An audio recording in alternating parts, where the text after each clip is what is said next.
부동산 공법 최신 기출문제 살펴보도록 할게요. 1세트 진행하도록 하겠습니다. 자, 부동산 공법 1번이요. 건축 법령상 건축공사 현장 안전관리 예치금에 관한 조문의 내용이다. 네모에 들어갈 내용으로 바르게 나열한 것은 허가건조의 연면적이 1,000제곱미터 이상의 건물로서 해당 지방자치단체의 조례로 정하는 건축물에 대하여는 착공 신고를 하는 건축주에게 장기 건축물의 공사 현장이 방치되는 것에 대비해서 미리 개선과 안전관리에 필요한 비용을 건축공사의 몇 퍼센트 범위에서 예치할 수 있죠? 1%죠, 1%. 그래서 1,000제곱미터와 1% 범위입니다. 정답 1번이고요. 건축 법령상 이행강제금 산정에 위한 위반 내용에 따라 곱하는 비율을 높은 순서대로 나열한 것은 자, 용적률 초과하여 건축한 경우 90%죠. 90%. 건폐율 초과하여 건축한 경우 80%. 신고를 하지 아니하고 건축한 경우 70이고요. 허가를 받지 아니하고 건축한 경우 100%입니다. 100%. 그래서 100% 리을, 그 다음에 용적률 초과하여 건축한 경우 90%, 기억, 그 다음에 건폐율 초과하여 건축한 경우 80, 신고를 하지 않으며 건축한 경우 70이죠. 농지 법령상 농지에 해당하는 것만을 모두 고른 것은 자, 기억이요. 대통령령으로 정하는 단연 생식물 재배지로 실제로 이용되는 토지. 이것은 뭐죠? 농지에 해당하죠? 농지에 해당합니다. 단연생 식물 재배지로 실제로 이용되는 토지. 다음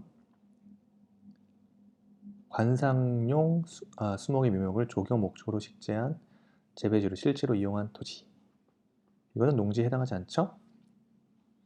공간정보, 구축 및 관리 등에 관한 법률에 따른 지목이 답이고 농작물 경작지로 실제로 이용되는 계량시설에 해당하는 양, 배수시설의 부지. 농지에 해당합니다. 그쵸? 농지에 해당하는 거, 추가되는 거 하나가 더 있죠? 조경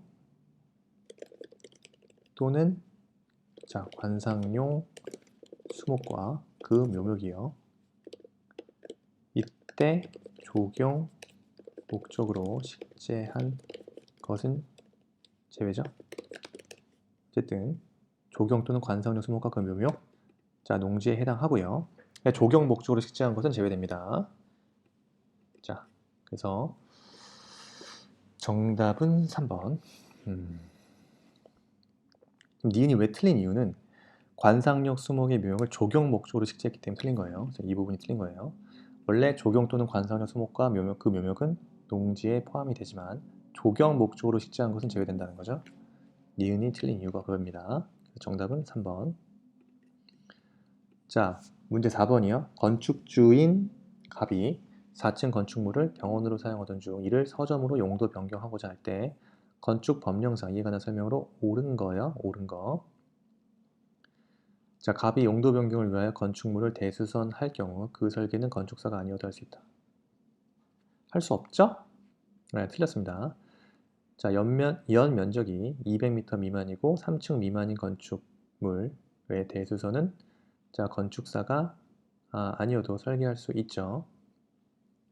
지금 문제에서 갑이 용도 변경을 위하여 건축물을 대수선할 경우 4층 건물에 해당하죠. 4층 건물은 3층 미만이 아니죠. 4층 건축물이므로 설계는 건축사가 아니면 할 수 없게 됩니다. 그래서 1번이 틀린 거죠. 예, 옳은 거 옳으라고 했죠. 자, 갑은 건축물 용도를 서점으로 변경하려면 용도 변경 신고 당연히 해야죠. 안 하면 안 되죠. 3번 갑은 서점에 다른 용도를 추가하여 복수 용도로 용도 변경 신청할 수 있죠. 복수 용도로 용도 변경 신청 가능합니다. 4번 갑의 병원이 준주거지역에 위치하고 있다면 서점으로 용도 변경을 할 수 있죠. 준주거지역에 위치하고 있다면 서점으로 용도 변경 가능합니다. 5번 갑은요. 서점으로 용도 변경을 할 경우 피난 용도로 쓸 수 있는 광장을 옥상에 설치하여야 한다. 설치하지 않아도 됩니다. 자, 근린생활 시설인 서점은요. 피난 용도로 쓸 수 있는 광장을 옥상에 설치하지 않아도 돼요. 그래서 정답 2번이고요. 5번 주택건설 사업이 완료되어 사용검사가 있은 후에 갑이 주택단지 일부의 토지에 대한 소유권 이전 등기, 말소 등기의 소송에 따라서 해당 토지 소유권을 회복하게 된 경우 주택법률상 이에 대한 설명으로 옳은 것은 옳은가요? 1번 주택 소유자들은 갑에게 해당 토지를 공시지가 매도한 것으로 청구할 수 있다. 틀렸죠. 공시지가로 매도한 것을 청구할 수 있다가 아니라 주택의 소유자들은 갑에게 해당 토지를 그냥 시가, 그 시가로 매도할 것을 청구할 수 있다. 1번 틀렸습니다. 2번 대표자를 선정하여 매도 청구에 관한 소송을 하는 경우 대표자는 복리시설을 포함하여 주택의 소유자의 전체 4분의 3 이상의 동의를 받아 선정한다. 맞고요. 3번 대표자를 선정하여 매도 청구에 관한 소송을 하는 경우 그 판결은 대표자 선정에 동의하지 않은 주택의 소유자에게는 효력을 미치지 않는다. 효력 미치죠. 3번 틀렸고요. 자, 갑이 소유권을 회복한 토지 면적이 주택단지 전체 대지 면적의 5% 넘는 경우 주택 소유자 전원의 동의가 있어야 매도 청구를 할 수 있다. 5%를 넘는 경우, 그죠? 매도 청구를 할 수 없습니다. 그래서 자, 갑이 소유권을 회복하는 토지 면적이 주택단지 전체 대지 면적이 5%를 넘는 경우에는 매도 청구를 할 수 없어요. 매도 청구를 하려는 경우에는요. 해당 토지 면적이 주택단지 전체 대지 면적의 5% 미만이어야 됩니다. 5% 미만. 자, 갑이 해당 토지의 소유권을 회복한 날로부터 1년 경과한 이후에는 갑에게 매도 청구를 할 수 없다? 아닙니다. 2년이에요. 2년 이내에 해당 실소유자에게 송달되어야 된다는 거죠.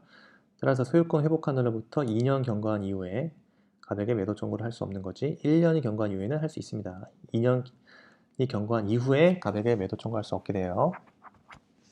네, 정답 2번이죠. 6번 국토계획 및 이용에 관한 법령상 기반시설인 자동차 정류장을 세분화할 경우 이에 해당하지 않는 거? 화물터미널 포함되죠. 공영차고지 맞고요. 복합환승센터 포함되죠. 복합환승센터. 다음 화물자동차 휴게소 다 자동차 정류장에 해당합니다. 근데 교통광장은 해당되지 않죠. 지금 빠진 게 있나요? 자동차 정류장에 포함되는 거. 자, 여객 자동차 터미널 포함되죠.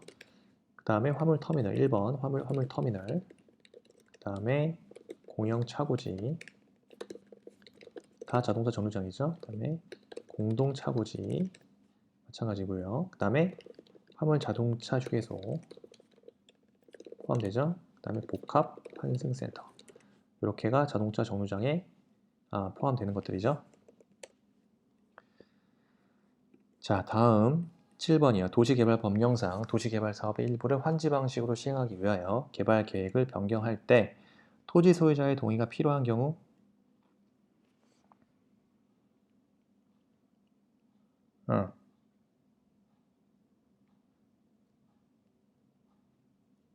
너비가 10m인 도로를 폐지하는 경우 토지 소유자의 동의가 필요 없죠. 너비가 10m인 도로 폐지하는 경우 2번 도로를 제외한 기반 시설의 면적이 종전보다 100분의 4 증가하는 경우 이것도 토지 소유자의 동의를 받지 않아도 됩니다. 3번 기반 시설을 제외한 도시개발구역의 용적률이 종전보다 100분의 4 증가한다. 마찬가지로 토지 소유자의 동의를 받지 않아도 되고요. 사업시행지구를 분할하거나 분할된 사업시행지구를 통합하는 경우 이때는 토지 소유자의 동의를 받아야만 되죠. 자, 수용 예정 인구가 종전보다 100분의 5 증가 2,600명이 되는 경우 토지 소유자의 동의 받지 않아도 됩니다. 자, 주택법령상 주택건설 사업계획 승인에 관한 설명 틀린 거죠. 사업계획에는 부대시설 및 복리시설의 설치 등에 관한 계획 등이 포함되어야 한다. 맞고요. 2번 주택단지 전체 세대수가 500세대인 주택건설 사업을 시행하려는 자는 주택단지를 공구별로 분할하여 주택을 건설 공급할 수 있다. 500세대가 아니고요. 전체 세대수가 600세대 이상인 주택건설 사업을 시행하려는 자입니다. 그래서 500세대가 아니고요. 600세대예요. 한국토지주택공사법에 따른 한국토지주택공사는 동일한 규모의 주택을 대량으로 건설하려는 경우 국토교통부 장관에게 주택의 형별로 표본 설계 도서를 작성 제출하여 승인을 받을 수 있다. 맞고요. 사업계획 승인권자는요. 사업계획을 승인할 때 사업 주체가 제출하는 사업계획에 해당 주택 건설 사업과 직접적으로 관련이 없거나 과도한 기반시설의 기부 체납을 요구하여서는 아니 되고요. 사업계획 승인권자는 사업계획 승인의 신청을 받았을 때 정당한 사유가 없으면 신청받은 날부터 60일 이내에 사업 주체에게 승인 여부 통보하여야 한다. 맞고요. 9번 국토계획 및 이용에 관한 법령상 용도 지역, 지구, 용도 구역에 관한 설명 중 틀린 거예요. 자, 국토교통부 장관이 용도지역을 지정하는 경우 도시군 관리계획으로 결정한다. 맞고요. 시도지사는 도시자연공원 구역의 변경을 도시군 관리계획으로 결정할 수 있고요. 3번 시도지사는 법률에서 정하고 있는 용도지구 외에 새로운 용도지구를 신설 또는 변경할 수 있습니다. 신설할 수 없다가 아니죠.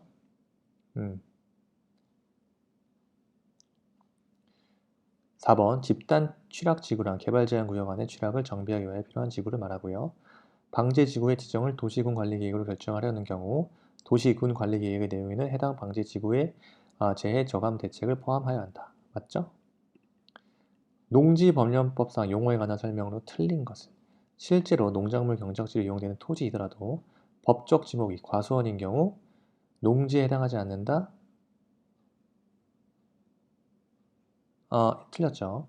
실제로 농작물의 경작에 이용되는 토지이면 농지에 해당합니다. 네, 농지에 해당하지 않는다가 틀렸죠.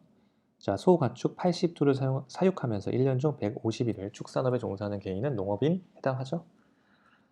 3,000제곱미터 농지에서 농작물을 경직하면서요. 자, 1년 중 80일을 농업에 종사하는 개인은 농업인에 해당합니다. 그렇죠? 다음 인삼의 재배지로 계속하여 이용되는 기간이 4년이요. 자, 4년인 지목이 전인 토지는 농지에 해당한다. 맞죠? 맞고요. 그 다음에 농지 소유자가 타인에게 일정한 보수를 지급하기로 약정하고 농작업의 일부만 위탁하여 행하는 농업 경영도 위탁 경영에 해당합니다. 네. 그래서 농지법 출제 포인트 핵심은 뭐가 있죠, 여러분? 농지법의 포인트 자, 농지 및 농업인 정의 지금 나온 문제죠. 농지 소유 제한 그죠? 이런 문제가 나오고요. 농지 전용 타 용도의 일시 사용 이런 것들이 출제 포인트입니다. 그죠?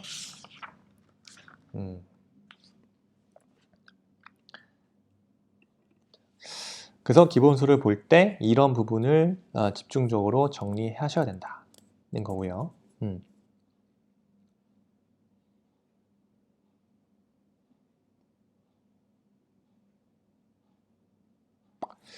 됐죠? 네.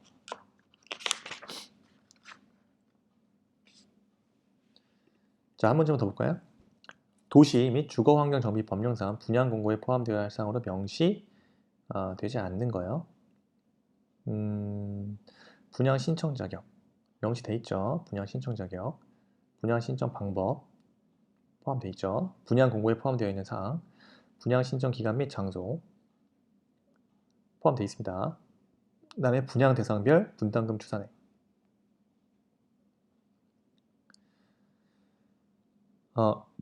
이거는 분양 공고에 포함되어 있지 않죠. 분양 대상 대지 및 건축물의 내역 포함되어 있습니다. 그래서 정리해야 될 부분이 이거죠. 지금 분양 공고에 포함되어야 할 사항들을 정리해야 됩니다. 그래서 메모장에 다음 같은 것들 정리해야 되는 거죠. 자, 분양 공고에 포함되어야 하는 사항들.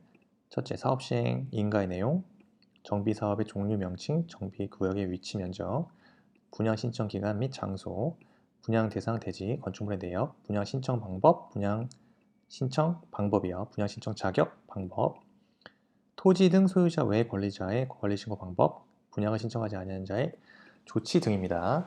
그래서 분양 대상자별 분담금 추산액 이거는 포함되어 있지 않네요.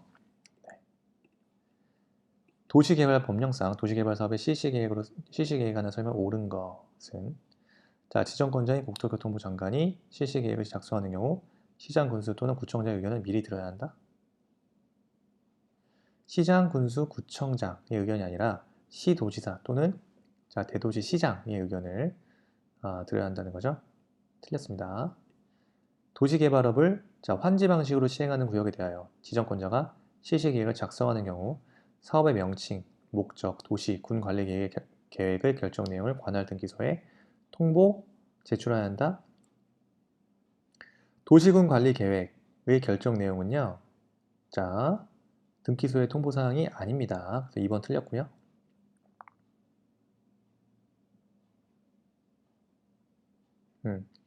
결론적으로 도시군 관리 계획, 그 지구 단위 계획을 포함해서 도시군 관리 계획 요거는 자, 그 등기소에 통보할 사항이 아닙니다. 나머지 사업의 명칭이라든가 목적, 그 다음에 뭐 시행자, 시행기간, 시행 방식과 토지 조서 등은 자, 등기소에 통보 제출해야 되지만 도시군 관리 계획의 결정 내용 이 부분은 자, 등기소에 통보 사항이 아닙니다.